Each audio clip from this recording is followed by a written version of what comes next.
Alors, les États-Unis menacent-ils vraiment l'Algérie de sanctions?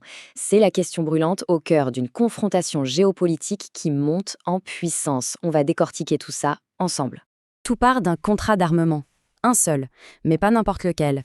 D'un côté, un des avions de chasse les plus sophistiqués du monde. De l'autre, une loi américaine redoutable. Comment ces deux éléments ont-ils pu mettre le feu aux poudres à ce point? Pour comprendre, il faut d'abord s'intéresser au catalyseur de toute cette histoire, le joyau de l'industrie aéronautique russe. On parle bien sûr du Sukhoi Su-57E, surnommé Felon par l'OTAN. Début 2026, des images ont confirmé ce que beaucoup soupçonnaient. L'Algérie est devenue le tout premier pays, en dehors de la Russie, à opérer cet avion de 5e génération. C'est un changement de dimension radical pour sa puissance militaire. Ce qu'il faut bien voir ici, c'est l'ampleur du saut technologique. On ne parle pas d'une simple mise à jour. L'Algérie ne fait pas qu'acheter un nouvel avion.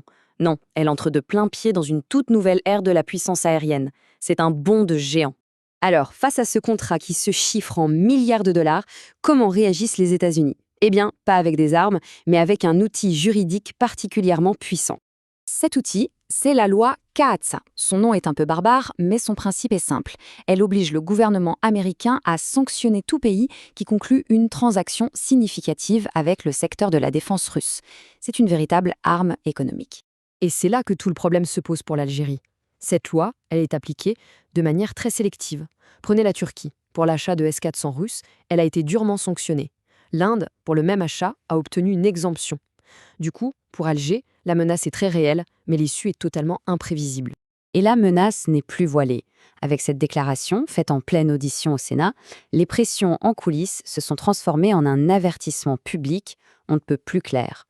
Ce qu'il faut retenir, c'est que les sanctions possibles vont bien au-delà d'un simple embargo sur les armes. Elles pourraient carrément isoler toute l'économie algérienne, et en particulier son secteur énergétique qui est absolument vital pour le pays. Maintenant, prenons un peu de recul, parce que cette affaire, ce n'est pas juste un bras de fer entre Alger et Washington. Les enjeux sont bien plus larges. Il faut se souvenir que l'Algérie est, depuis des décennies, l'un des clients les plus importants et les plus fidèles de l'armement russe. Pour Alger, se détourner de Moscou, ce n'est pas une mince affaire, c'est même extrêmement compliqué. Et pour la Russie, évidemment, ce contrat est crucial. C'est une bouffée d'air financière pour son industrie de défense, déjà sous sanctions, mais c'est aussi un symbole fort, la preuve qu'elle reste un acteur majeur sur le marché des armements de très haute technologie. Du côté américain, l'objectif est limpide, c'est la dissuasion. Il s'agit de faire de l'Algérie un exemple, de montrer à d'autres pays que s'équiper en matériel russe de pointe a un coût politique et économique bien trop élevé.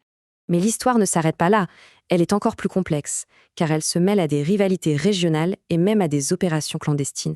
Selon les services de renseignement américains, il y a des soupçons que l'Algérie serait devenue une sorte de complice par omission dans un réseau de prolifération. Et un incident très étrange en Méditerranée vient étayer cette thèse. Fin 2024, un navire russe, l'Ursa Major, a coulé. Officiellement, il transportait du matériel portuaire. En réalité, il contenait des composants de réacteurs nucléaires, probablement à destination de la Corée du Nord. Le navire aurait transité par les eaux algériennes pour éviter la surveillance de l'OTAN. Cet incident a fait monter la tension d'un cran, liant le contrat d'armement à des craintes de prolifération nucléaire. Et puis, il y a eu ce revirement spectaculaire. Dans le dossier du Sahara occidental, un conflit gelé depuis des décennies, l'Algérie a soudainement accepté de négocier sur la base du plan marocain. Un virage à 180 degrés. On peut y voir un signe qu'Alger, sentant la pression monter, cherche à donner des gages sur un autre front pour désamorcer la menace des sanctions. Tout cela nous amène à un véritable carrefour pour l'Algérie.